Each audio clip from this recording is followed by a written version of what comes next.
train. Crack 'em, bro. No, it's 7:30 and it's a Wednesday. Road pop? Oh! No, I'm going to work and I'm driving. Get out of my car.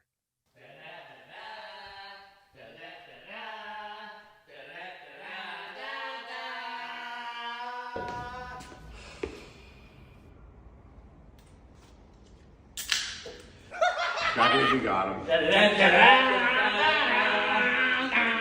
Super Bowl! Super Bowl! Super Bowl!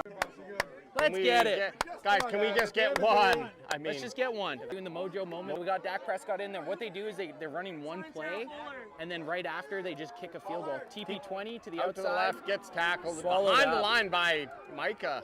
Micah and his gang. The linebacker. The linebacker gets So they're going to back. come back out. Again, it's going to be Aubrey. He missed his first field goal Was it attempt. short or left? Aubrey missed left. Let's see if he can put it through this time. It is Short! short. What the f? Over 3. That was like a 50-yard field goal. Oh, was it? That was a 50-yard attempt. Yeah, but it needed to be 54 yards. I mean, that's over you 3. still, you gotta at least get the distance. Go for 2 You know, next get the time. distance. Just go for the first down conversion. Kicking is still a big problem. Yeah, you're gonna run into those, and it's the distance though. Accuracy, okay, you can miss that from 50. I'll give you that. But if you're not hitting it, if you're not kicking it 50 yards, So the issue right now, that was the third mojo moment and the third missed field goal attempt. We're gonna run out here, and TV Tristan Viscano is gonna go for his second attempt. you gotta go through all the motions, okay? Yeah. So what they're doing, they're running the kicking team off. They're practicing in a last-minute situation, having the kicking team try to get out there in time to kick a game winner. There's been no game winners kicked yet. Unfortunately. Unfortunately. Here it is, though. Let's go, Tristan! Come on! Here we go. It's supposed to be like a 50-yard He's field goal. He's hitting this. He's hitting this. Yeah, What they're- practice is for? Make your mistakes and then correct them. He's gonna crank this one. He's gonna boot it, and that one is Far left, wide far left! Wide left. Distance. He's got the distance. I mean, I don't even know why I'm surprised anymore. Yeah.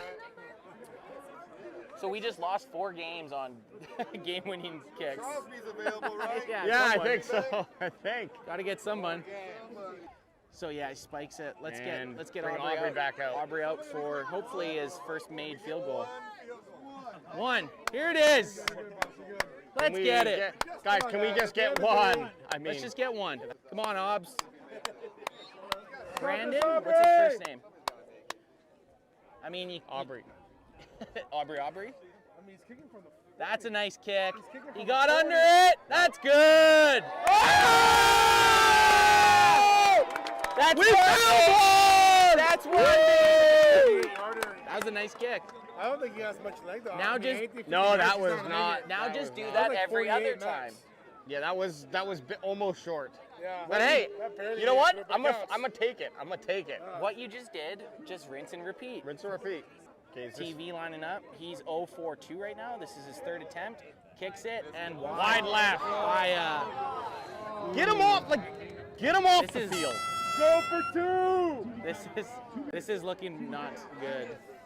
Well, I mean, look. I mean, at least it's not windy. I'm going back to the car. I'm getting my jersey. I'm going in. Yeah. his boots is Hey, in. at this point, Boots. His nickname's Going Boots. His nickname is Boots. He's a got to be reason, good yeah. at I'm kicking. going in. I mean, I can't do any worse. Can't Yeah, do any yeah, worse. no I'm doubt, gonna dude. practice my kicking. Yeah, get your Oh kicking my game. Get my God. jersey on.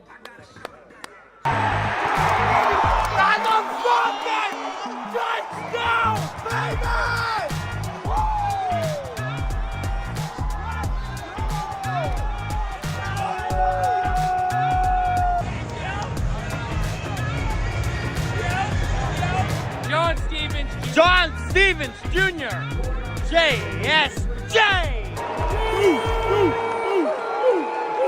That little bastard! We are believers!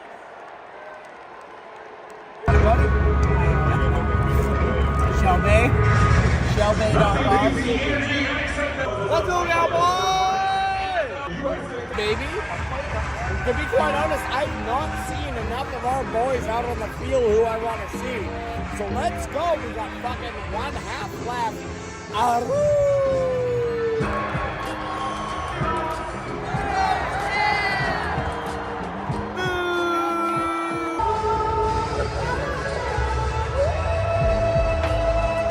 a fucking Eagle. So I wrote back, well, Jalen Hurts wants to be a Cowboy. Like, he... Yeah, did you show him the picture? Exactly. Like, what are you going on about? These guys get drafted. That's their allegiance. They want to get fucking paid. They could have had Micah. They could have.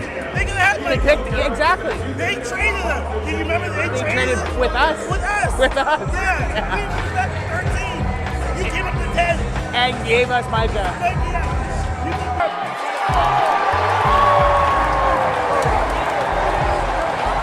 You're mean. We're supposed to be practicing. We're supposed to be practicing. It's supposed to be fun. I can't see the fact that I get it. Jalen Hurts had a great season last year. For me, before I crown him the best quarterback in the NFL or the best person that's ever been in the NFC East, I need to see at least another season of him doing it. Like, I remember the same shit with Carson Wentz. I need to see 16 games. I need to see one. I need to see him beat Dak Prescott. He's never beat Dak Prescott. Never. I need to see it. Get Toby. it. That's Toby. Toby, I'm telling you. WR4. That's Tolbert. That's Tolbert. Get that first down. First down. I'm a massive Tony Romo fan, right? Cowboys kicking now. Start the score. We're down. We're not caring about the score. We want to see some fucking action, baby. We want to see some fucking plays. And right now, I don't like what I'm seeing. I'm going to be honest. I do not like what I'm seeing.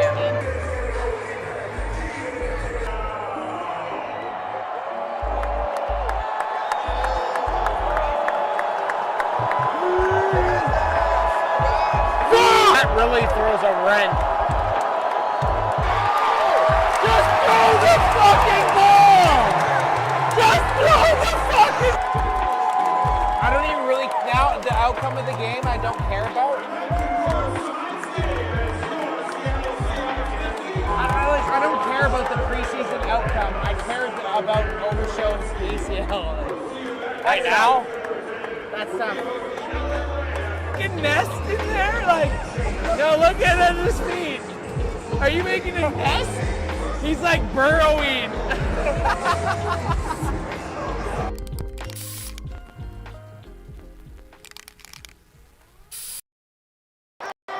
Woo! Let's go! There is a flag. Could be on defense. Yeah, Tolbert!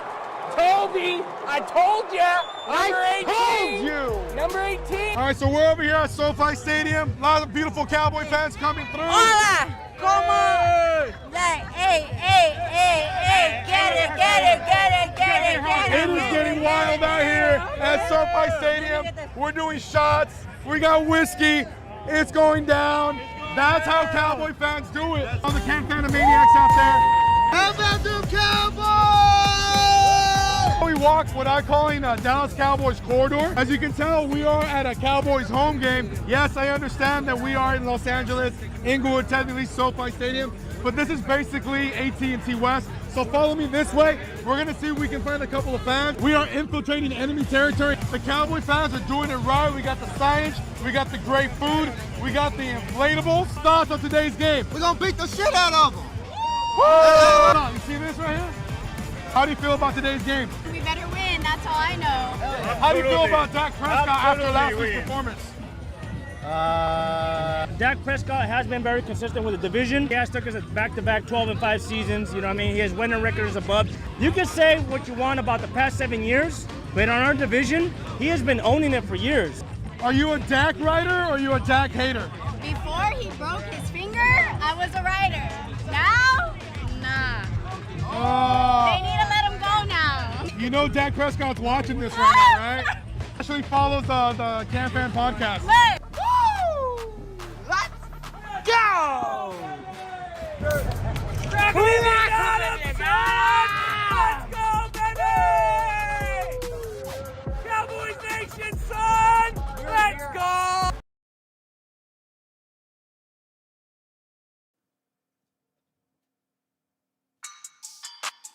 Ooh, shit. You didn't even give us a countdown. Oh shit! No. Boosh, baby. Boosh. You did not. You dirty dog. Here's a countdown for you.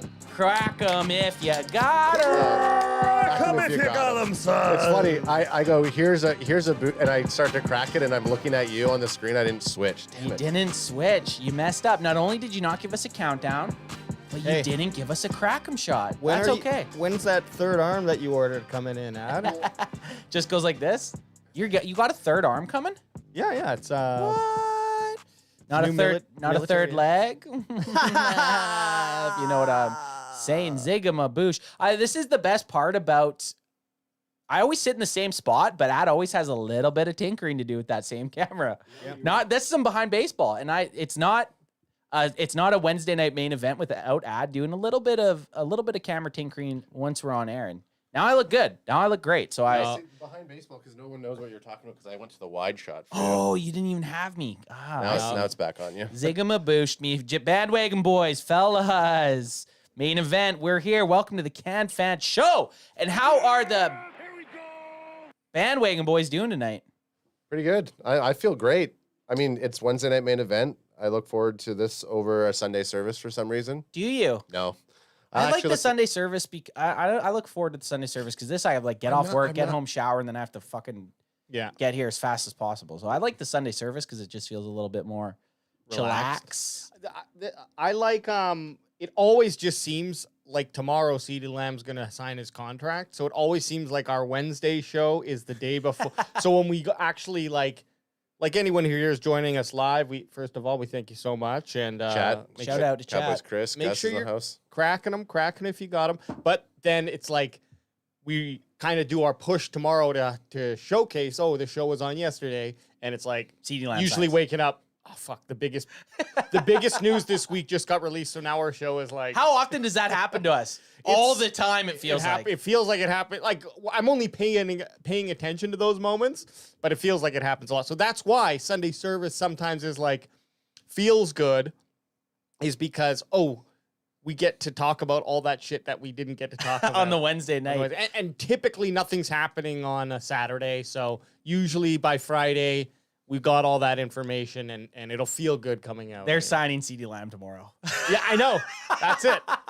What do we have? Well, Ad, how are you feeling? How are you feeling over there, BW1? I feel good. Sometimes when I have to get acclimated, and then I start to notice things, and back to even your camera angle, because when I do a pre-show test and you're sitting by your mic, but you're slouched or something like that, you're not actually in your spot. So then I adjust it, and then I have to. So, yeah, new setup. I mean, I'm getting used to the left-handed cog over here. I remember now that I have Alex centered too much on the shot, so I'll get up and correct that in a minute here as well. You disgust me with your lefty hand. Why am I? It's like Mr. Burns right now. If I look over here, it's Mr. Burns. So you can see it on the camera there. My good hand, my strong hand. Yeah. I think I actually was born left-handed or supposed to be. Mike Johnson was not having a left-handed Mike kid. was not going to do that. No way. Because I throw I catch a baseball with my left hand. I throw a football with my left hand. So I throw a baseball with my right hand. Yeah, he does. Remember, he was a lefty QB. Yeah, I shoot with a right-handed stick because that's what my dad did. But I kick a soccer ball with my left leg.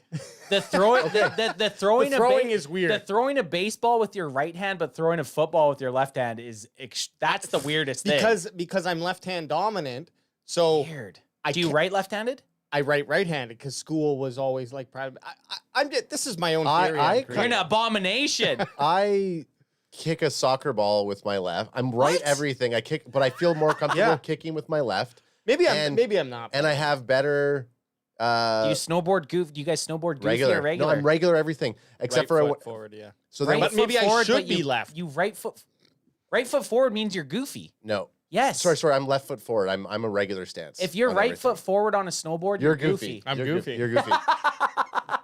But we knew that. We're learning so much. But if I'm doing leg kicks or something like that, left is my better kicking leg, and then yeah, exactly. But to answer the original question about Wednesdays, I also love that it's Hump Day. Hump Which means we're over the majority of the work week, so you can crack a couple.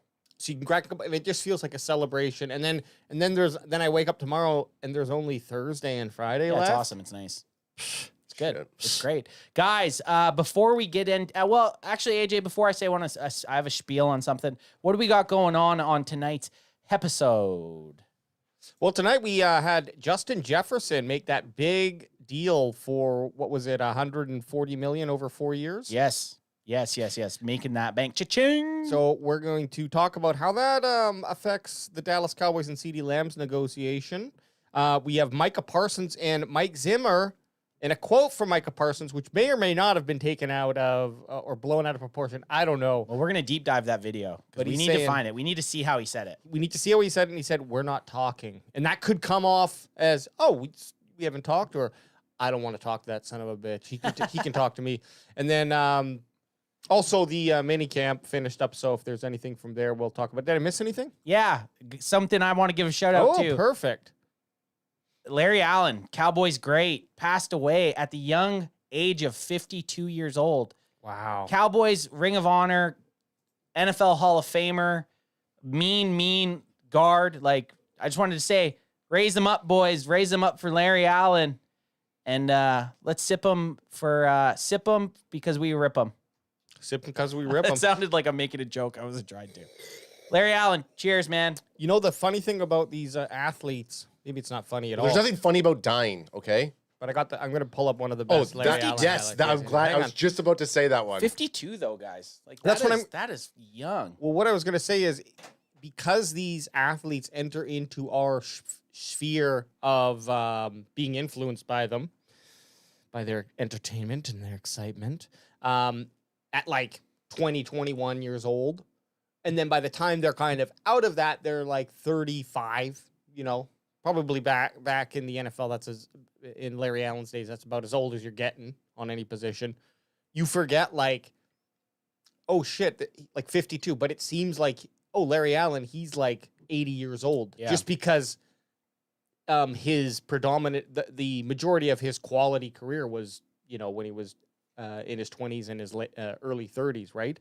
So it's just always such a shock. 52 is so young. 50, guys, we're not far. All of us in this room right now, we are not far away from 52. Come August, I'll be 12 years. That's not a long time. This month, Adam will be 20, less than 20 days. I'm 40 years old.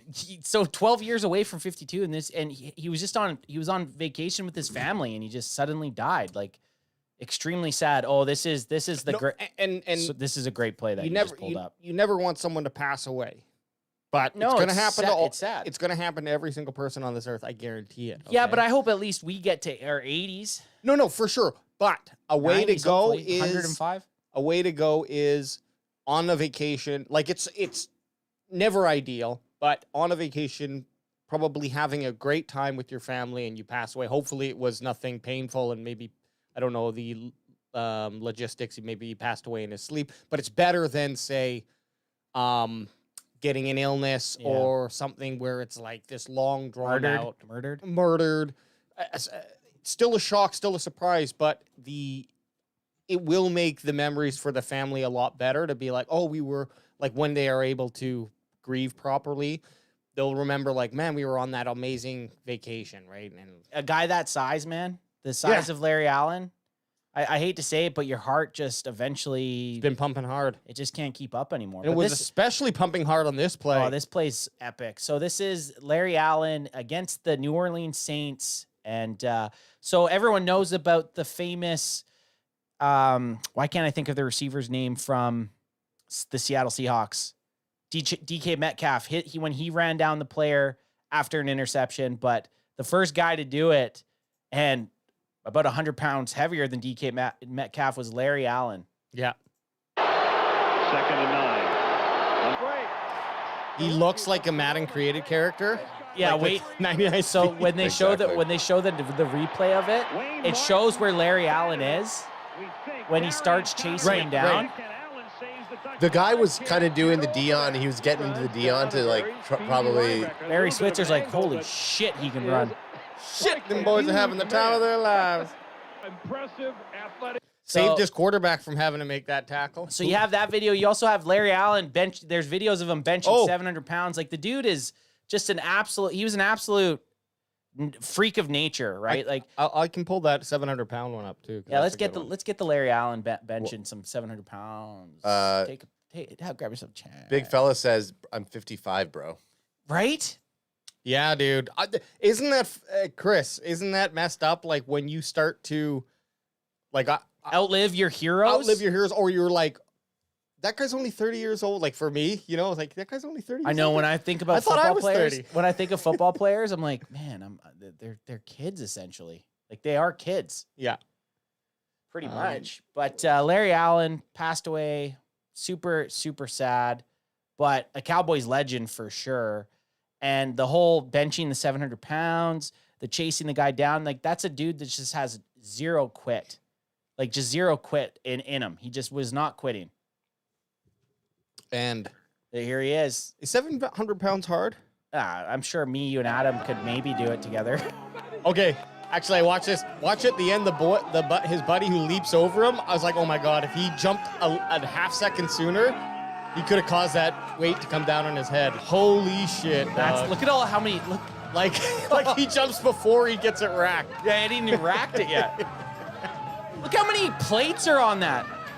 I don't even think actually us three together couldn't lift 700 pounds. No, I mean, you're in the 1%er of men if you can do, or people to bench, if you can bench 225.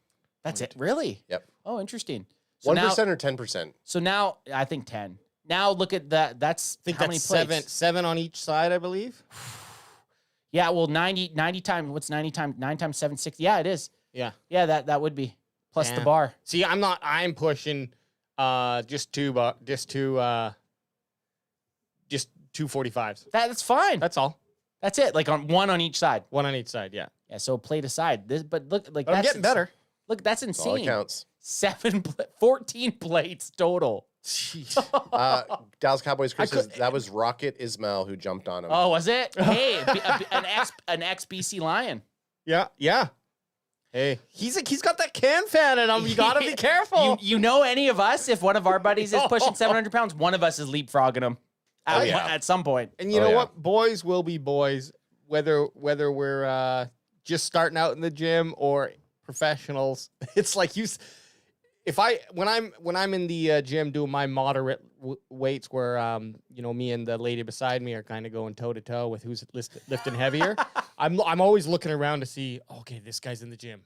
He does. I got him. Massive bench press. Okay, and I'm just waiting for him to go over and do it, and then I'm kind of like peeking and watching him. All right. Being like, It did feel that's good form. Yeah, it did feel because at the gym I go to, there's like a lot of it's high school kids, and they're all You wearing. fight them. You try to fight them. They're all wearing extremely baggy pants and tank tops, and like they're all like they're doing all their stuff. They're all They're angsty. It's like they're not even working out. But so when I'm on a machine and a kid comes up and he wants to cycle in, I'm like, oh man, he's gonna lift more than me, and then he like puts it down and he starts to do the rower. And I'm just like, and then You little bitch. and then I'll go. you look at him, you're like, that's right, you little bitch. Yeah. Then he gets up and he's like, he gets into the muscle shirt and everything, and then he gets up and he's taking a rest in between, and I sit back down, and then I'll do double what I did even before that. Yeah, because you're just to competing. make It's because you're a competitor. just to make sure he knows. Do you look at him when you adjust? Just I like dead eyes to him Dead the eyes, whole time. One last thing about the Larry Allen thing. Yeah. I did post something on the Instagram, not the NFL 100, but there was a clip that I started watching that I posted, and I think it'll really give us guys that didn't get to really watch Larry Allen a chance to just get that emotional attachment. No, it's just in our DMs. Oh, Okay. Sorry. 1 second. And Chris says Larry maxed at 705. Chris's max was 375. That's crazy. Chris And then- is not a small dude. No, and then for Gu- anyone in chat. Gus says Here? No. Gus says I do 10 first vid. Yeah, that one right there. Gus says I do 10 push-ups and then I stand in front of the mirror without a shirt on. So this is the emotional video that will all get us going here. Let me just kick it back. Larry, man, he is one of the most powerful men that ever played the game. Larry's one of the great ones. The one thing about Larry Allen I know, he had a big heart. Big head, big heart, And he lived Big life arms. big to the arms. fullest. Look at that. There it is. Get over him, Rocket. Get over him, Rocket. Look at him. There it is. Legends. For 14 seasons, Larry Allen was a raging bull in those trenches, a force to be feared. Look at him. That's scary. Oh, Don't you dare talk about my it's internet. not your internet. It's X, Adam. It's X. Their server's down. Oh, there it is. Respect. Look how big he is compared to Emmett. Opponents and the NFL. Hall of I'm Famer, glad he man. got his Today, jacket, my man. mission is complete. Respect, man. One of the greatest to ever do it in the NFL and for the Dallas Cowboys, man. Respect. Respect. AJ, you want to toss me one there, son? Hell yeah. Sorry, just all this Larry Allen talk. When I get emotional, I just drink fast. Yeah, it helps to push the emotions deep down inside of yourself. So Bottle it up. Bottle it up, and one day it'll explode. Bottle it up and crack them if you got them. Crack them if you got them. Yeah, but we had to give the respect to a legend, guys. We had to. What a great guy. And here's the last thing I'll say about Larry Allen and just all these people who pass on. And I hope for myself one day too, either I'll be uploaded to the metaverse and then we'll live forever there doing the podcast. Hollow J? Hollow J? Can fan AI, just not 24 hours of Can fan all day, every day. I'd watch it. I would too, to be honest. But Larry Allen never got this recognition from people. It always happens after the fact. I don't think there's anything you can do about that, but it's always really nice to do. But just here, throwing it out there to everyone when you have a chance to say something to someone like a Larry Allen, which, I mean, if you ever have a chance, you'll never know how much it means for them. And it might not mean anything, but at least for you, you'll be able to say, I gave my flowers to that person. So, yeah, rest in peace, Larry Allen. Rip Larry Allen. Rip LA. Goat, baby. Botchy says, damn, you guys are making me cry on a Wednesday. That's how we do it. That's just how it happens, Bot. It's the main event. Dallas Cowboys Chris says, AJ, toss me one, son. Yeah. Can't really do it, Chris. I wish we could. Now, Chris has a care package from the cave that's coming here. It should be arrived by Tuesday. What I'll do is I'll wait for us to all be here to do an unboxing video, and then we'll add it. I have that tribute video that we'll do. The only problem is that I leave Wednesday for 10 days to Japan. Next Wednesday? So we'll have to wait. So you aren't no main event Tuesday night main event? Well, you guys can still come here. Yeah, we probably will. But I won't be here for that. I won't be here probably for the next 4 shows. Well, AJ and I are doing it. Hey, we will ridicule you and I know you will, and get mad at you after. The best part about it is when Ad gets back and we've locked the door and we have a key to get in through the window, so only us can get in and Ad's locked out. When you left, hey, there's a rule: you missed 3 episodes, that's okay. The 4th episode, you're replaced. You guys are like squatters. You're like, why is my house boarded up like there's vampires outside? You left 4 episodes. You have now forfeited your position. Cowboys Chris brings up a good point. He goes, that has to be the next T-shirt. AJ, toss me one, son. Oh, that is what the fuck are you doing? We've already. I know. That is a good. We've already got flagged. Did we get flagged? No, I'm just joking. I was thinking maybe and it's we worth it. Hey, it's worth it. Worth it for Larry Allen. Worth it for Larry. Larry, man. Hey, baby. Rip. Well, look, we got to move on to some serious topics here. We had well, sorry, that's dude not serious. Okay. Okay. Dude dying. Is it serious enough for you? You twisted fuck.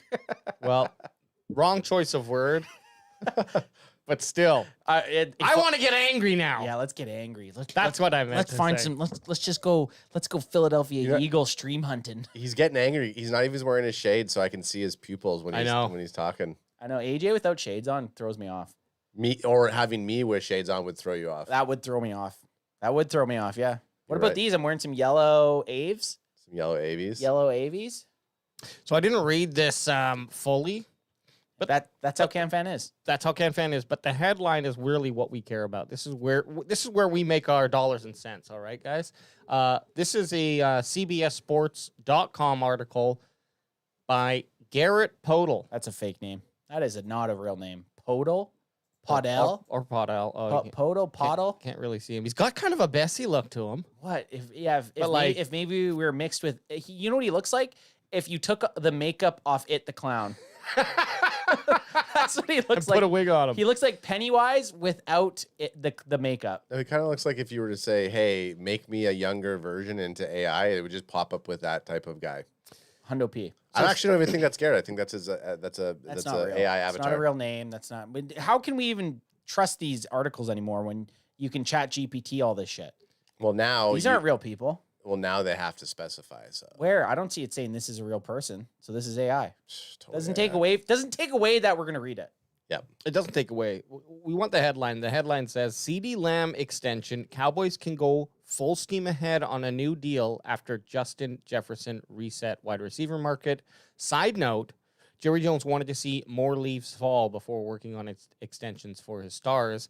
I just want to say, we have been saying this for the last 3 months. Since the dawn of time. Can Fan Nation, we've been saying this. We've been saying that there was no chance in hell that CD's agents and team were signing a deal before Justin Jefferson.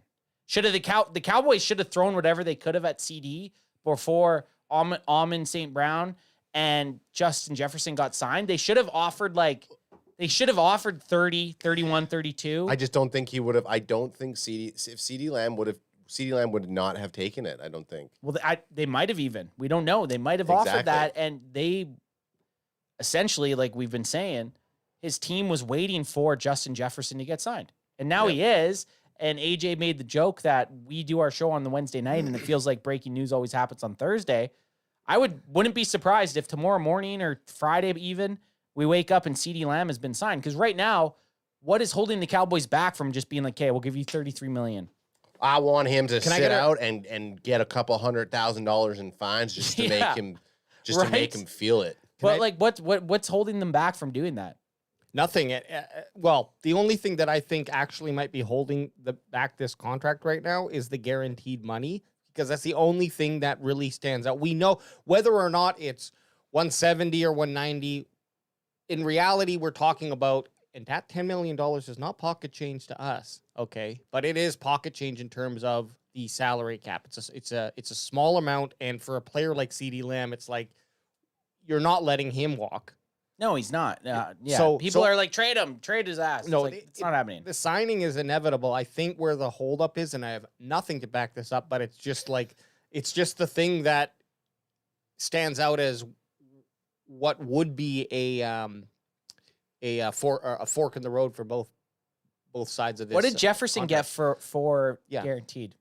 It's the guaranteed money. Does it show it? It says $140 million deal with $110 million guaranteed. So you're right. So CD might want 115. That's what the holdup I believe is the holdup is that guaranteed money. And the unfortunate thing is, you either have to pay him more, a significant amount more, yearly, and drop that guaranteed, or you could increase the guarantteed and then drop down or keep it at $140 million. I don't think we're going to. So you might see like a $136 million for his 4 years, right? Which drops his yearly down, but then $115 million guaranteed. Right. Well, and then the last 2 years. Where is it? Do they look at it to say you're the highest paid wide receiver? Are they looking at the guarantee money? It's the total money. Yeah. So it has to be the total, and then it doesn't matter how it shakes up. Do you think he's trying to become the highest paid? He said he wanted to be the highest paid wide receiver.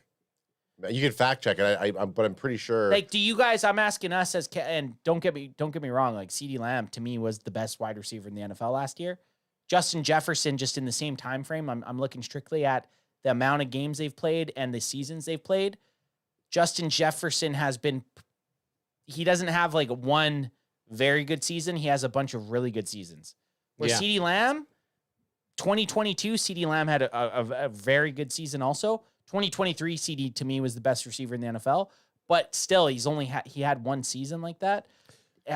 Does one season earn you the right to be the highest paid? What you're not looking at CanFan Logic. CanFan Logic says every single year he's doing better. So I love it, but does every single season that you've been doing better warrant you to be the highest paid at your position?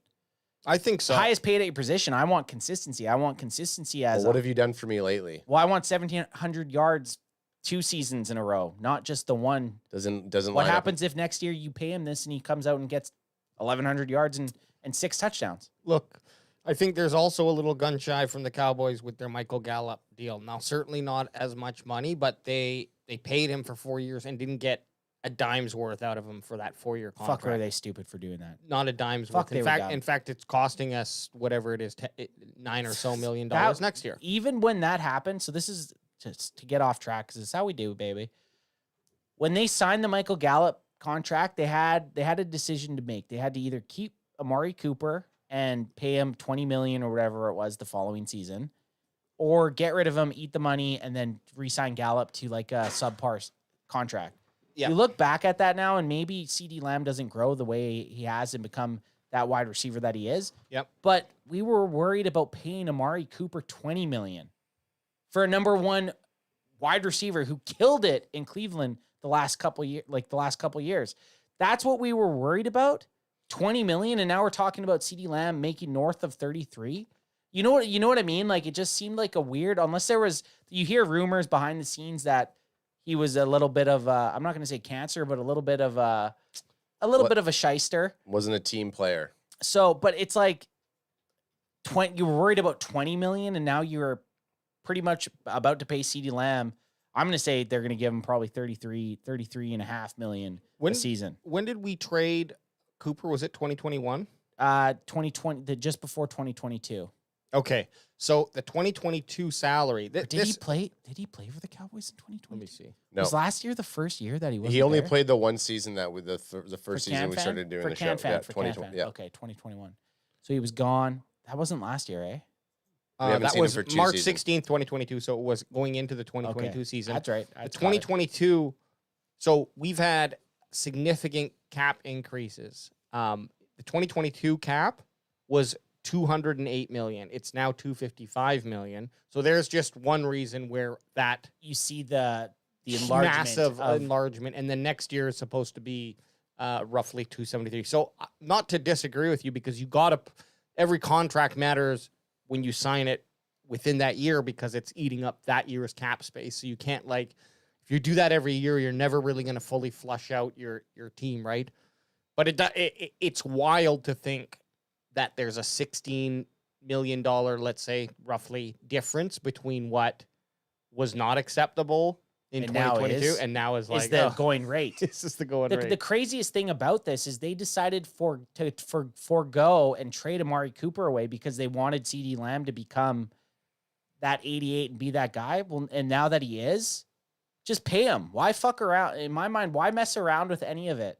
Just get him under contract. You're going to have to pay him either way. What happens now if one of these other sub-tier, like what happens if Jamar Chase, they extend Jamar Chase and they extend Jamar Chase for like even roughly to say 34. Ceedee Lamb in my mind is better than Jamar Chase. Now you have to pay him more than 34. The question comes down is do you think I don't think Ceedee Lamb's side of the equation is worried at all. They're happy to just sit back and wait for a phone call from the Cowboys. They have the leverage. The leverage is in their hand, because all Ceedee has to do is come out and have just one of his average seasons, and he's going to get a significant contract from someone else. Someone will next year pay him $35 million a season. Whatever. There's teams right now that would fucking throw $35 million at him in a heartbeat. Next year, it's just going to open it up even more. So I think that Ceedee Lamb is like in no rush. And anything that these players do, I believe, like, for example, Micah Parsons not going to OTAs, which is totally, completely different because they're voluntary. So it's not a major deal. But just, I think that a lot of that comes from your support team and them being like, look, there's no point to go out here and risk any injury. You have your system set up, you go work out. Same with Ceedee Lamb. It's like, there's no reason for us to rush this. We are the ones who are waiting for the offer, and then we're going to accept it or negotiate it with it. And that definitely could be going on. But the biggest hanging point here in my mind is that guaranteed money, and we'll see what that turns out to be. It's inevitable, and freaking knock on wood with me, gentlemen. It's inevitable that Ceedee Lamb gets signed before the season. It puts the whole Dak Prescott signing as well, which I don't want to entangle into this. But the Cowboys are backed into a corner a bit, especially when you add on next year's Micah Parsons deal as well. They're the only team that gets in situations like this. I swear every other team has it figured out at this point. Every time, like, it's always been this way. They just never have it figured out at the right time. Like, and like you said, Ceedee Lamb's team has the leverage. Now that Justin Jefferson signed, they have the going rate. I just feel like get it done, get him into camp, and let's move on from the Ceedee Lamb. Because right now you're essentially talking about, we're only talking about Ceedee Lamb, but you have, like AJ just said, Dak Prescott, Ceedee Lamb, and Micah Parsons. Do you think, okay, a question for Chad as well too here. Do you think that 4-year, $140 million deal for Justin Jefferson is a good deal? Oh, great. Yeah, I do. So if you think, Well, you're not chat. No, but that's sorry, okay. sorry, Good to I answer. No. But I got the answer I'm looking for. So if that's a good deal for Throw Justin something similar. Jefferson, Throw something similar. throw something similar. Add on, like what we were saying, $2 million, $142 million. Now you're the highest, Right? And And at that point, does it matter? Just get him in. Crack him if you got him. Addy, what do you got? Anything in chat? Crack there him we if go. you Crack got him him. if you got him. I just have Bot G saying 2XL for the toss me one, son, take my money. But that was a little while ago, so chat hasn't chimed in yet. That on is the, good. Toss me. Oh, yeah. That is a good one. Botji, I got to get those shirts sent out to you. I know it's been a little delayed, but I'll work on that tonight, actually. Wilson Santiago says, don't forget Diggs as well. Diggs is already signed, though. So I don't know if he was saying Diggs that did about get players, No, but players Diggs was getting the big- money. Yeah, and he deserved it. But I think it's 2027 where Diggs becomes... Oh, yeah. So When it's in line, it's like, yeah, it's like- you're in this perpetual nightmare of paying players, but you draft, and this is why the draft becomes so important, because every team's going to have a handful, Yes. maybe not even a handful, but a couple top players that you're going to have to pay all the time. The Cowboys, that just shows they're drafting. Micah Parsons, Trevon Diggs, Ceedee Lamb, Dak Prescott, those are all guys that the Dallas Cowboys drafted themselves. Yeah. Tyler Smith is going to be coming up eventually. Yep. Tyler Smith is only a couple years I away. think he's 2028. It's you're getting all these guys, and that's the downside of drafting so well, because you're gonna have to pay these motherfuckers. I do like when you hear someone like Micah Parsons say, "Look, let CD get paid, let Dak get paid, and then I'll get my own." Like, that there, as much as we like to talk about, I mean, all these players, when you look at the amount of money the teams in the NFL makes, and we're talking yes, you want to get as much money as you can, because that's the name of the game right now. Well, that's a good segue into a Micah Parsons quote, because we wanted to dive into a little bit. Micah Parsons had, I think it was about a 12-minute interview on Dallas Cowboys YouTube channel, where kind of hit off a bunch of stuff. It hit off about how he talked about Mike Zimmer, like you had mentioned, him getting guys paid, him getting paid, and what it was all about. I didn't get time to actually watch the interview. I don't know if you guys want to just scroll through it and see if we can pick up some tidbits, or you guys just want to hit an article about it. What are you guys thinking? If you guys keep chatting just for a couple seconds AJ will here, find it. I'm going to try to find some highlights from it, and if not, I'll pull up an article. He's gonna play it. He's gonna pick him up. Wilson Santiago says, "What about Bland? Bland's also someone else that's gonna come up." Not so Bland, the NFL record holder for most interceptions returned in a season, Especially at 5. Especially if he goes off and has another 5 interception season. What if he has a better, he just has to play better than Diggs next year. Here's the thing, though. This is now how often, and I'm not. This would be more of a question for you. Let's say so you have these players who are really doing well. What player in Cowboys history, outside of the big kind of ones when Jimmy Johnson came in and did their Herschel Walker trade, but what players were doing well, and it's we're not going to be able to afford them in a couple of years. Let's trade them while his value's high to try to get something in return of building. Have they done that with any other players over the years? Not since I've been again. I missed the heydays of the '90s. I became a fan, a diehard fan, early 2000s. The early 2000s. The Cowboys were so bad at overpaying players and so bad for trading for players. That's kind of why you see them having PTSD and doing anything now. But yeah, there hasn't been essentially anybody like that, Ad. Yeah, so you're expecting it's everyone. This is why a lot of Cowboy Nation is soured about stuff. It's the definition, and I actually don't even. Everyone always says the definition of crazy or insane is doing the same thing and expecting different results. I don't think that's the actual definition, but it's a very good quote, and that's Einstein's quote. That's what we tend to get into as human beings when you try you're over a span of time expecting different results for doing the exact same thing. Something has to change. Sorry, I couldn't find a highlight. So first of all, I want to shun all you content creators out there who are not named Cowboys Can Fan for not cutting us a highlight reel. You know how we operate. You and sons of we bitches. expect this by Wednesday. However, we always go back to I don't even know. Do we call them our boys anymore? Blogging the boys. I mean, we're kind of. I mean, I don't hate them, but we're. What have they done for us lately? No, but we're Mike Poland and who's the other? Oh, Paul Stewart. For some reason, I was thinking Stee, and I knew that wasn't correct. And Steve. And Paul, Steve. no, Mike. We're Mike They're Pollard. not. We were. We Well, like. Mike Poland is with Blogging the Boys. Oh, is he? Oh, okay, I thought they. I don't know what the fuck's. Their show's not on there anymore. But he's still a writer okay, for them. okay. Yeah. My bad. We still love you, Blogging the Boys. I never had any hate. I just was confused about that. Hey, uh, you Oh my God, I'm getting a text right in. Tell AJ to shut up. I'm just joking. Who's saying that? Tell him to shut his stupid face. Your son is. Yeah, Riker just Yeah, like. just someone completely not existent to what we were talking about. But here we go. Cowboys news. This is Blogging the Boys, written by David Halpern, and that's David Halpern doesn't put his photo up because he doesn't care. Doesn't care. Okay, Doesn't need, he's like, he doesn't here- need to win the. He doesn't need to win the beauty pageant. Doesn't need to win that beauty pageant. He says Micah Parsons discussed a discussion on how he'll work with new DC coach Mike Zimmer. And the biggest point of this quote here is right in this little tidbit where he says, honestly, me and Zimmer have probably said a total of 20 words to each other. He's a very quiet person. All I keep hearing from the coaches is Zim likes it this way. I was like, well, I like it this way. So I can't wait to have my true sit down with him. That seems very, very passive aggressive. And the funniest thing is they actually, I was looking at an article and it said they actually have those 20 words that they said to each other. And the first group of them was, fuck you, you big pussy, is what Micah said to Zimmer. That's like 5 words. You're lying. That's 5. You're lying.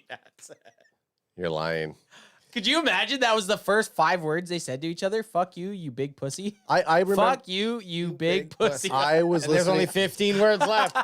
I was listening. Like you used 5. That was 5 of your words. What's a haiku? 575. Yeah. That's a haiku. Yeah.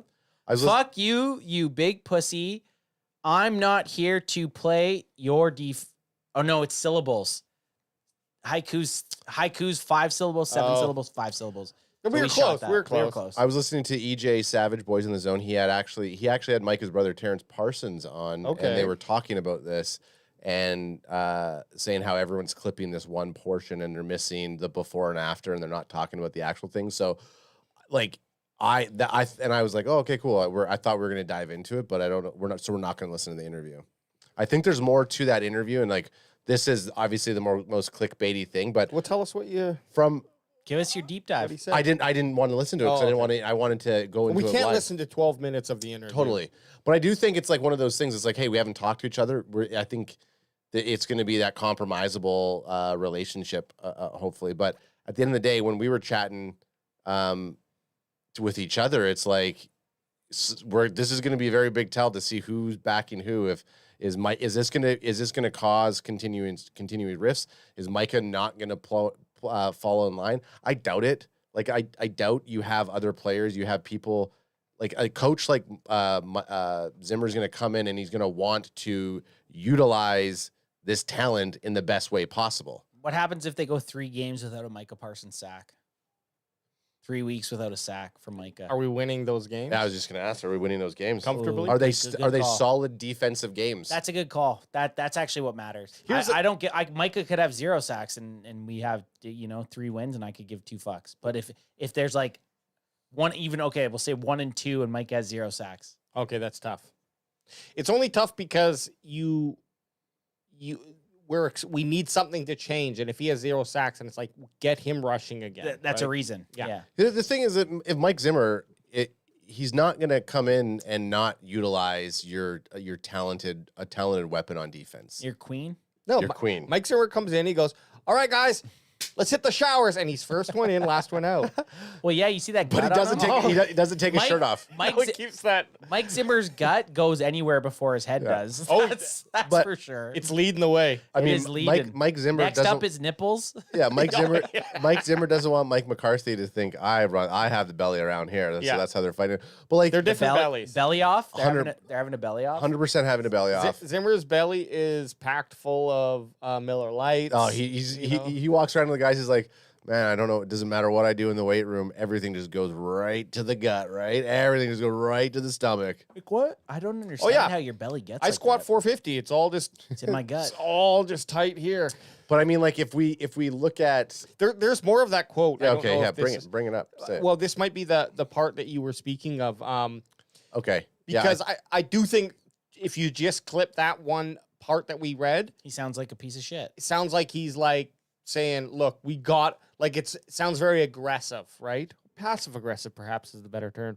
But then this kind of rounds it out, and I think, as I've said before, I love Micah Parsons. We all do. And as long as he keeps performing for the Cowboys, that's not going to change.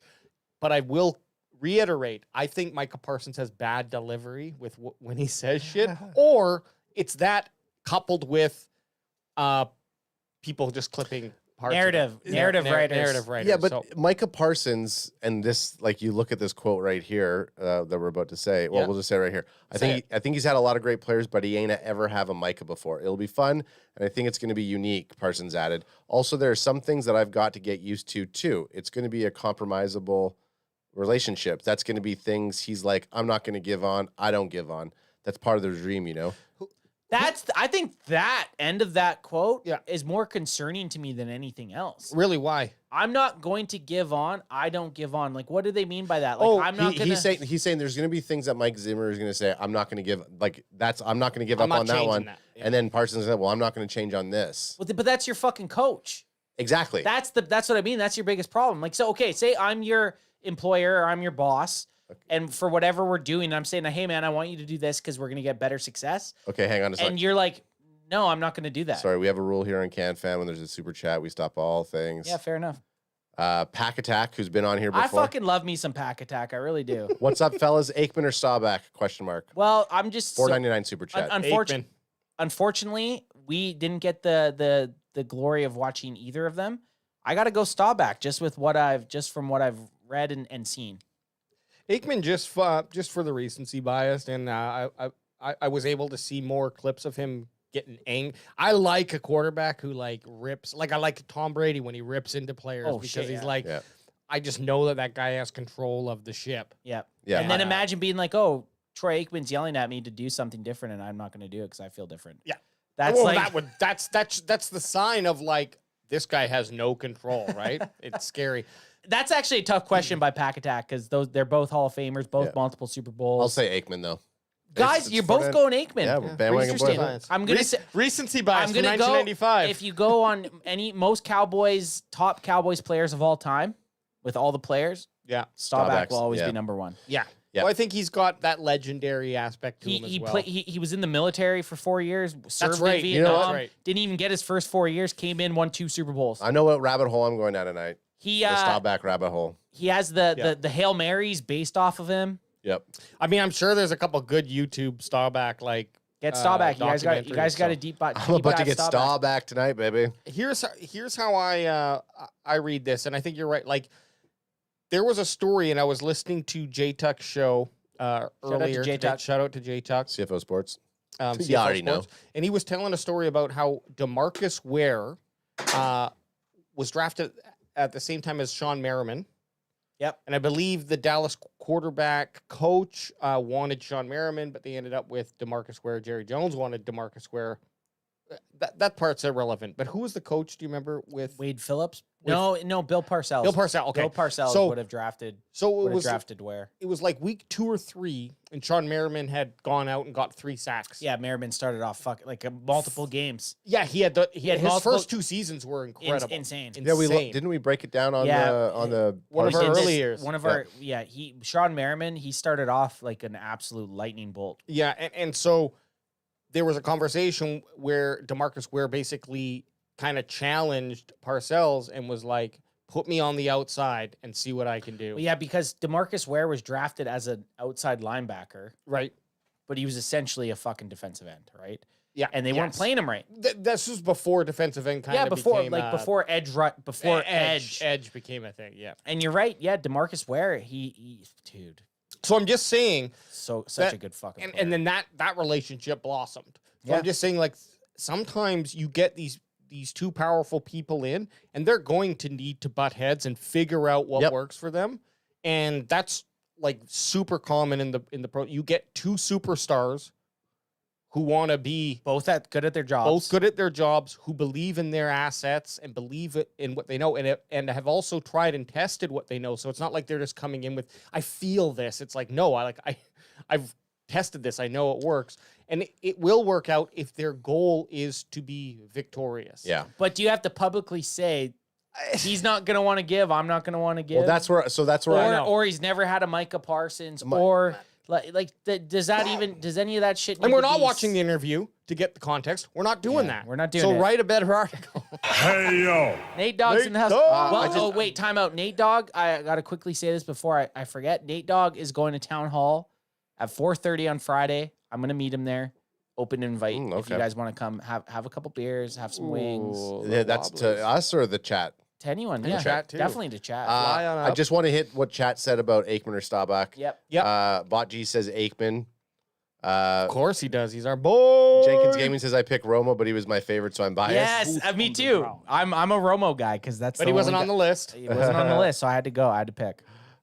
Gus says Captain America Staubach mostly because he helped make the Cowboys to be America's team. And I bet you he put a couple of those Viet Congs in the ground, if you know what I'm saying. He says, Yep, Jenkins Gaming says, you put Romo in this good defense, he would have at least had one more playoff game won than Dak Prescott. I got to give Bandwagon Baba some love here, just because when she does chat, she expects to. Well, no, 'cause sometimes I read it, and then I'm like, Ant's going to be mad if she says that, so I don't read it out.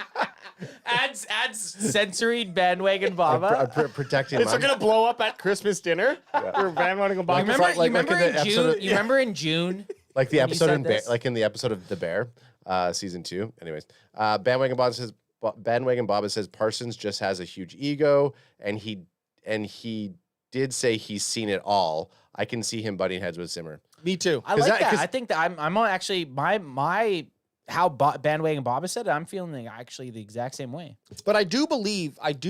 Sorry, I believe that. I forgot Parsons said he's seen it all. It's like, no, you haven't. You've been there for 3 years, dude. And exactly. And look, Parsons is getting to the point now where I think he's feeling very comfortable in what he's doing. He has his issues. He puts himself out into social media, which makes him more clickbaity, and obviously his success contributes to people caring as well. And that's why when he says shit, people are going to take it and try to make a story out of it. That's the day and age that we live in. So unfortunately, he's got a lot that he has to, as previously mentioned, now this is the third time I'll say it. He's just got to he's got to watch his delivery, and I don't know, or maybe not. Who gives a shit if this is who he needs to be the player that he is on the field? You take it.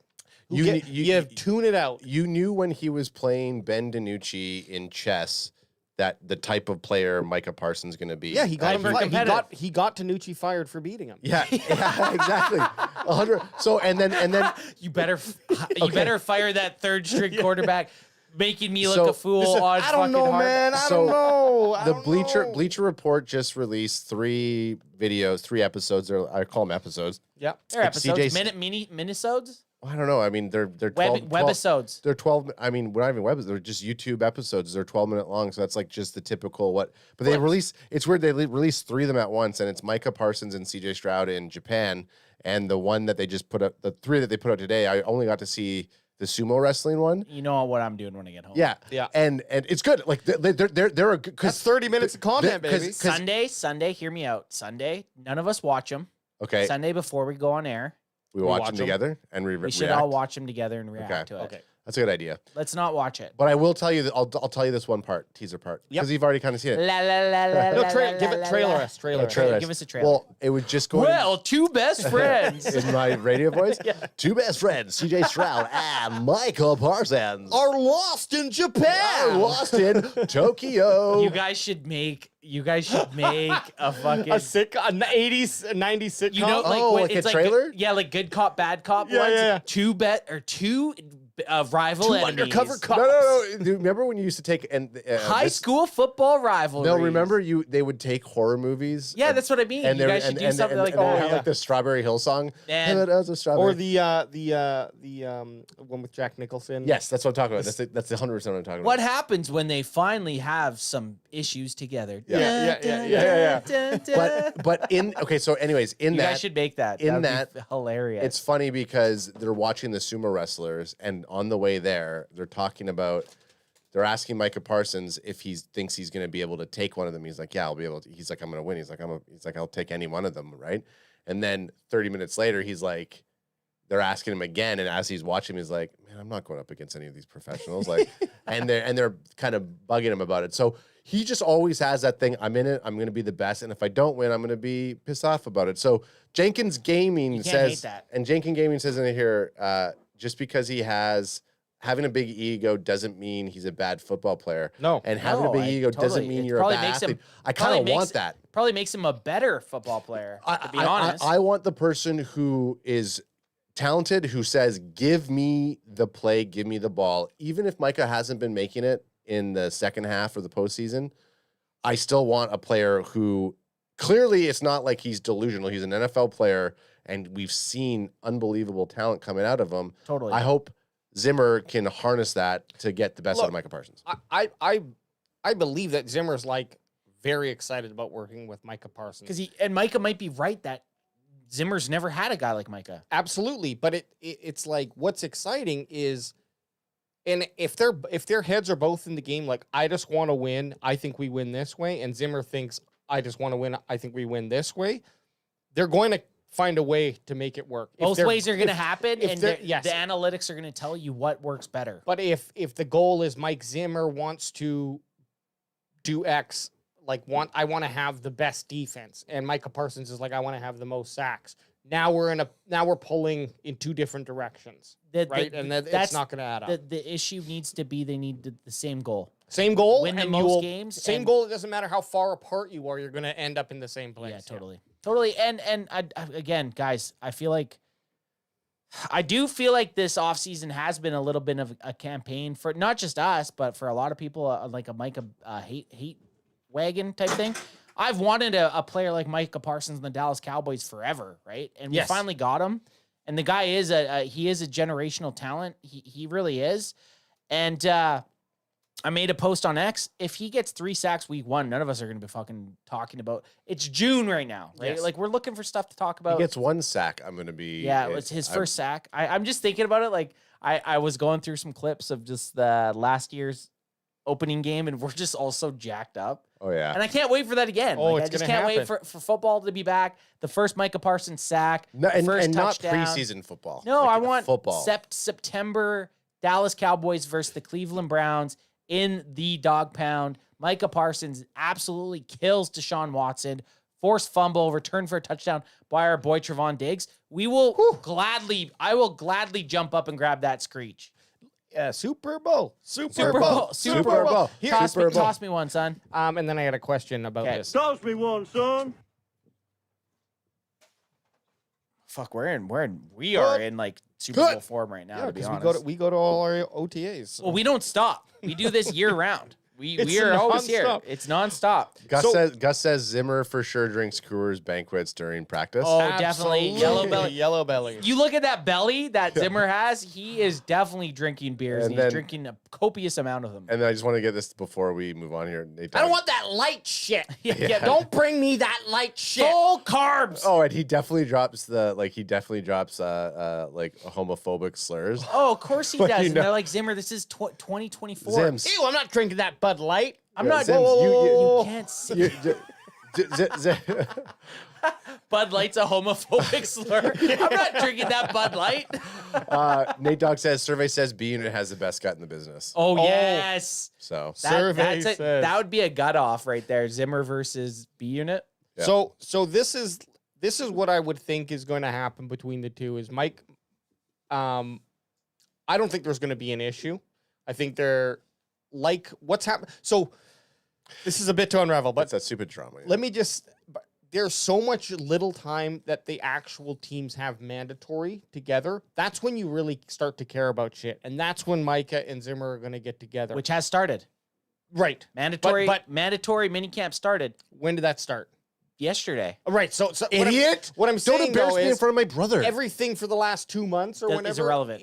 They haven't even gotten. And the same Micah room was together. there. And Micah was there. Micah was there. So Ceedee this Lamb is wasn't, though. the story's going to change by next week. Money. If let's say Micah ends up with 10 sacks in the season, what he's been averaging, but he gets no double sack games, but the sacks stretch out, and he improves on his defensive support outside of just rushing the quarterback. So perhaps he's helping with some run-stopping schemes because of how Zimmer moves his packages around and whatnot. So we see Micah playing, I don't know, 10, 15% more off, not necessarily off the line, but moving backwards from the line instead of moving forwards to the line.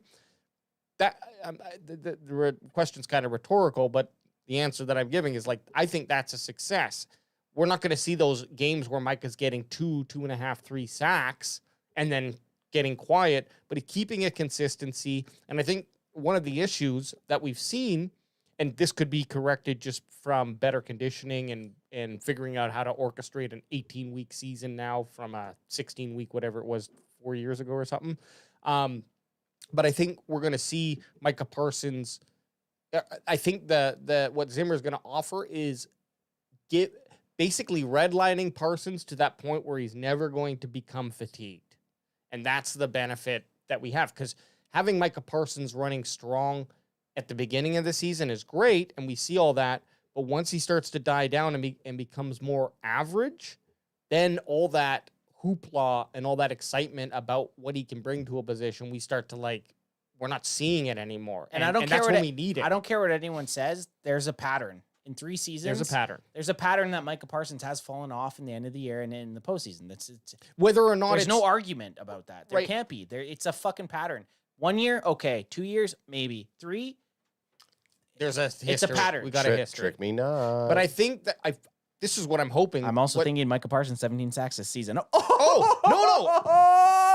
Fucking kill me. I said it. He's getting 17 sacks, baby. And baby, that's what we do. I think if Zimmer is able to allow Micah Parsons to stay in that hot zone where he's not getting fatigued, and then that's affecting the next week, and then the next week, and we're snowballing. I don't think 17 sacks. I don't think it's unreasonable. Is wild. Maybe just don't have him playing early in the year. Okay, there was games in the early season against the Giants, against the Jets, the first 2 weeks. Maybe take him off the field once you're up by 3 touchdowns. Maybe rest him a little bit. Sure, he doesn't want to be rested, but maybe at some point you have to. Yeah, or okay, let's bring you back. Let's do some more let's use this game as a real life practice moment for you to be playing something a little bit different than what you're doing, so we can get really good at that. And it's going to pay off. A lot of the big legendary moments in football or any sports is not we've seen this 30 times this year and it's worked again. It's that thing that they've been working on since week 1 that happened to show up in week 12 or week 13 or the playoffs. Playoffs. Crack them if you got them. Crack them if you got them. And they execute. Crack them if you got them. You dirty little sons of bitches. But then it gets executed. Point and case, Russell Wilson's interception to Butler in that Super Bowl game. It took a whole season of kind of figuring out this is what they like to do. It took Butler and Belichick to kind of work together on saying this is probably what's going to happen when they're in the position. And then it took a real in-game moment of, oh, this is happening. React. And you did it. And there was no thinking. And so that's where I believe Zimmer can have a positive effect on Parsons. And what Parsons can do is be the player who he is and kind of open up those opportunities. If Mike Zimmer's been working on this package for years, he certainly got a couple things where he's like, oh, if I had this guy, I could do this. And Parsons might be one of those dudes. Gus says, we need to stop the goddamn run. Zimmer chugs out of his beer can, burps out loud, and proceeds with homophobic slurs. Whoa, Zimmer. Zimmer, you can't yell Bud Light out loud. But he says, that's my DC. You can't yell Bud Light out. Are you guys excited for Zimmer? Yeah, totally. I am. I mean, I'm just glad there was some sort of change. When we found out that the Cowboys themselves weren't firing anyone, I was like, really, guys? We're gonna go back at this with Dan Quinn, Mike McCarthy, and the band of misfits. But then once I knew Dan Quinn was moving on, I kind of got excited about it. And then when they got Zimmer, I was like, okay, I like the personality. But I'm looking at this here. Micah talks offseason approach away from Cowboys. The latest from Micah Parsons on minicamp. What did he say there at the bottom? Oh, let me roll down. And this is a nice this is a nice segue into minicamp. Absolutely. Here we go. So we're not even leaving the page. Because you know what? Less is more. That's what we've learned. Speaking after the first mandatory practice, the all-pro pass rusher, that's Micah Parsons, took reporters on a colorful walk through his thought process in great deal. And that was a colorful sentence. And he was there. He was at mandatory minicamp. So we were all, everyone OTAs voluntary. We were like, oh, he's not there, blah, blah, blah, blah, blah. Yeah. But he was there for mandatory. So that's great. Adam, do you want to take that one? That's always been my style. Said the 3-time Pro Bowler. Of course, I'm going to read everything. Do it. I've been here for voluntary workouts since my rookie season. I don't think it's anything new. I have my own way of doing things. That much is true because Parsons annually finds ways to train from the facility in the offseason, and this year has been no different. Though it did involve new activities, such as going toe-to-toe with sumo wrestlers in China as an ambassador for the NFL. You're wrong. It was Japan? I'm pretty sure it was Tokyo. Yeah, it was Japan. Yeah. Yeah, there's no sumo wrestling in China. No, sumo wrestling's Japanese. Yeah, but unlike the situation with Lamb, there's been a lot of turnover. Send him an email. Yeah, you racist fuck. Are you stupid? We'll keep it down, keep going down. Defense is defense, said Parsons. I'm pretty much caught up on everything. I really wasn't missing anything. I was just getting better, getting faster, getting stronger, just doing what Micah does in this offseason. Oh, shit, he's full third person. Full third person. He's Wrestling full- sumos. I just had fun. He's full third person. He's so egotistical. Oh, man. Look, and the thing is, at the end of the day, Micah Parsons, to me, and I could say this, being nearly 40 years old, give me a little handheld for that. Hey, you're still a young pup. Still a young pup. 40's the new 65. 40's the new 65. Or, sorry, 60. 40's the new 30. I wish. I'd be retiring. I went the wrong way. I'd be retiring, 40's baby. the new 25. It Sorry, is. I went the wrong way. Jay-Z says 40's the new 30. So. Sorry, guys. I went the wrong way on that. But I think, You think I am Micah loves yeah, football. So do I. We watched that video. He wants to be a Dallas Cowboy. I don't think there's going to be I don't think it's going to be hard to get these guys on the same page. And if I'm Zimmer, I'm going to listen to Micah because I want to utilize his skills fully. Yep. And if it doesn't happen, if there are some things that Zimmer wants to keep, I believe that Micah Parsons is going to work with that. I don't think it's going to be an issue. Both these guys want to win, and both these guys have huge. I don't know so much about Zimmer, Mainers. but Parsons is talking in third person. He really cares about what his image is at the end of the day, and so He's speaking like Boobie Miles. Yeah, yeah. AJ does know Boobie Miles. Yeah. is. Well, I'm gonna find out soon. I hope. Yeah, you will. Yeah, you will. The you worst dirty thing dog. that can come out of this is a week 4 rumor mill blow up that the Cowboys defense. A 1-2. I honestly, the worst start to all of this is a 1-2 start off with 0 Micah Parsons sacks. That is literally the worst thing. With a loss. What do you mean? Well, no Micah Parsons. 1 and 2 start. He said. Oh, 1 and 2 start. Sorry, I thought you said a loss. Sorry. No, starting the season off 1-2, going into week 4, and then loss going into 1-3. That'd be awful. Yeah. Jenkins Game says, if you guys had one choice to save, if you had a choice to save one player, who would it be, Lamb or Parsons? Oh, you mean this is like who good son choice? Yeah, you can't do that to us. That's tough, man. Lamb That's or tough. Parsons. I think I think I'm going Ceedee Lamb. Is that bad? That's kind of bad. He's 88, man. Cowboys lore. I think I'm taking Ceedee Lamb. I hate to say it. I think I am. It's hard, man. That's a very good That's question. tough. That's a hard very question. good question. Ask me after next season. Yeah. The reason I would say Parsons, just because I think it's easier to find a quality wide receiver, not one of Lamb's prestige. Okay, I think it's easier to find someone who can come in and play wide receiver than it is to find a Micah Parsons. I could be completely wrong, but that's just that's my original thought. Let's just leave it at that. We're answering at the end of the season. Well, and let's say this though. Besides quarterback, the 2 high paid positions outside quarterback are edge rusher and wide receiver. There you So go. it's like it's really whatever your flavor is. Hey, I got 2 arms. I'm hanging on to both of them. Yeah, I want The question. The question. Hold me, Micah! Don't let go, CD. and then you just get thrown And then in I get then with we all both go of down. them. Yeah, with both of them. I get the other question that you would put into that is like, who do you think you'd get? I mean, both of those players would render massive trade deals. Oh, totally. So it's not like you could be like, okay, well, Micah's going to get me more than what CD would get, so I'll lose Micah and keep CD. You're talking about trading them though? Well, no, I'm saying like if you're losing them, like I guess I don't think either is a good one. That's why it's such a great question, because it's a hard answer. It's a very hard and answer. I think one day you could feel a way about one of them, the next day a different, and you could have very strong arguments for both, to keep both. If it was just like no replacement, they're off the team, then I have to stay. We got to keep Ceedee Lamb. You have to, because our wide receiver room you might go 3 years. You might go 3 years without being able to win 500 again, right? Yeah, So- but and I think that we can at least put someone on the edge. We do not have we barely have a number 2. That's what I let's be mean. Like, so honest, if for wide if receivers. Micah was gone and the team you're playing against puts up 35 points, well, I think the Cowboys right now could put up 36. Yeah. Right. Whereas if Ceedee Lamb's gone and the other team puts up 35 points, I don't know if we'll put up 14. let's hope neither of them go. Yeah, neither. Like, I want both. I get the deals figured out. Jenkins never asked that shit again. Good hypothetical question. Very That was hard a to answer. great question. Great question. I think that's all. Guys, that was a good main event. Popping off. Always fun. Always great. Chat was bumping. Jenkins with some fucking money questions. Hard ones to answer. I'm going to start saying, so Anth over here is just thinking that we got to get out of here. Anth also thinks that we'll be back on Sunday night. He's gone third person. I'm third person. He's gone third person. You have such an ego.